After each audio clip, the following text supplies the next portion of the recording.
Ils essaient de faire le tri pour sauver ce qui peut l'être, des stocks de médicaments et de solutions médicales. Il faut croire que les forces sionistes n'ont pas encore fini avec l'hôpital Nasser.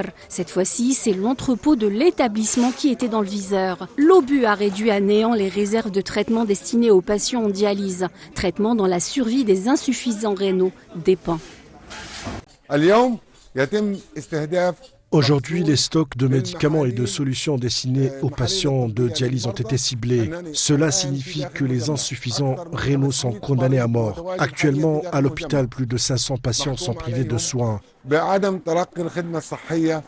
À l'instar des autres hôpitaux de Raza, l'hôpital Nasser est depuis le 7 octobre 2023 submergé par le flux incessant de victimes présentant pour la majorité des blessures de guerre, des cas très graves nécessitant une prise en charge urgente mais qui, faute de place et de moyens, ne bénéficient pas des soins nécessaires. Une situation tue par la communauté internationale et qui équivaut clairement à une non-assistance à personne en danger.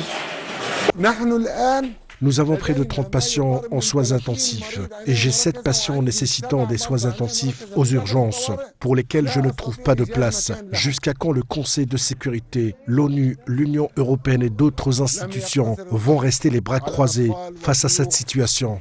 Les meurtres ne sont pas limités aux enfants et aux personnes âgées, mais ont également touché les hôpitaux et les établissements de santé, pourtant protégés par toutes les lois et les chartes internationales.